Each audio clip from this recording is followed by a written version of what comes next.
ఒక వ్యక్తి బతకటానికి, ఒక వ్యక్తి చావటానికి కూడా కారణం మాటే అవుతుంది. బంగారం పోతే మళ్ళా కొనుక్కోవచ్చు, మాట పోతే మళ్ళా కొనుక్కోలేము. మాట పోతే మనుగడే పోతుంది అని చెప్పారు. అందుకనే ఎలా మాట్లాడాలి అన్నారు. మాట్లాడేటప్పుడు ఎదుటివాడు నొచ్చుకోకుండా, వాడి మనస్సు బాధపడకుండా, వాడికి వీలైనంత దుఃఖాన్ని ఉపశమనం కలిగేట్టుగా నీవు మాట్లాడే ప్రయత్నం చేయి. ఇవన్నీ కూడా భగవద్ లక్షణాలు అని చెప్పారు భాగవతంలో. భగవంతుడు శంఖచక్ర గదాపద్మాలతో ఉండడురా, నీ ఉన్న చోటే ఉంటాడు. ఎలా ఉంటాడు? నీ వాక్ వైభవంలో ప్రకాశిస్తూ ఉంటాడు. ఇవన్నీ కూడా మనకి పర్సనాలిటీ డెవలప్మెంట్ కోర్సులు. బాలికామణి కోకిలవాణి, అంతేనా? చాలా చక్కగా మాట్లాడుతుంది, కానీ మనస్సులో సత్యంత ద్వేషం. మన వాళ్ళు కూడా ఈ ఎయిర్ హోస్టెస్లు పనున్నా లేకపోయినా నవ్వుతారు, వీడు ఎందుకు ఎక్కి చచ్చాడా అని. వాళ్ళకి రోజు నవ్వితే కొంత ఉద్యోగం డబ్బులు ఇస్తారు. అదే మన మేనత్త కూతురు కాదు, మన పిని చెల్లెలు కాదు. ఆ ఇష్టం ఉన్నా లేకపోయినా నవ్వాలి.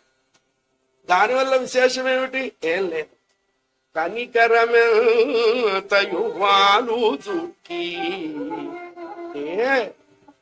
అసలు నలుపు తెలుపుల్లో అందం లేదురా, హృదయ సౌందర్యమే సౌందర్యము అన్నారు. మనది అందం, మనది సౌందర్యం కాదండోయ్ చెప్పాలి. సౌందర్యం అంటే ఎవరిది అన్నారు? భగవంతుడిది ఒక్కడిదే సౌందర్యం. ఏమిటి, ఎందుకన్నారు?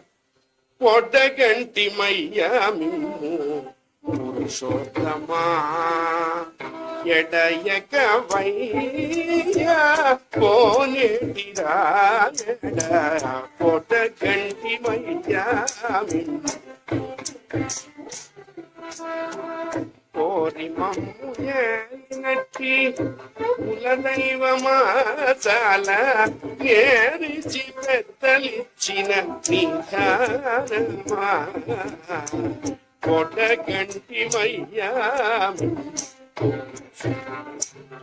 సౌందర్యానికి నిదర్శనం ఏమిటి అన్నారు?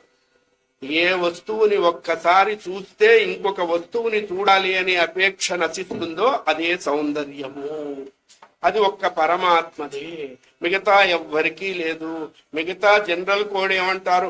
అందము అంటారు. ఇది అందం కాదురా పాపిష్టి వాళ్ళలారా, అరచేతి మందం కింద లెక్కేసుకోండి, అందం కాదు అని చెప్పారు. ఇవాళ ఒక రకంగా ఉంటుంది, రేపు ఒక రకంగా ఉంటుంది. ఆ దరిద్రం యాడ్స్ అన్ని చూసి మనం రకరకాలుగా మారుతూ ఉంటాం. ఆ సబ్బు గురించి యాడిస్తారు, వాడు ఆ హీరో యథామోహం పెట్టి చూస్తూ ఉంటాడు. ఆహా ఈ అమ్మాయి ఇంత బాగుంది, వెంటనే 8 ఏళ్ల పిల్ల మామీ అంటూ మీద పడుతుంది, వెంటనే సబ్బు చూపిస్తారు. నాకు ఇప్పటికి అనుమానం, మరి ఆవిడ సబ్బు వాడితే ఆవిడ మొగుడే సబ్బు వాడుతున్నాడు, మరి వాడిని చూపించాలిగా. ఇంత అందగత్తని కట్టుకున్న వాడిని చూపించాలిగా. వాడే ఇటుకరాయో తోముకుంటుంటాడు, వాడు ఎక్కడ చూపిస్తారు? మనం ఇక్కడ పడిపోతుంటాం.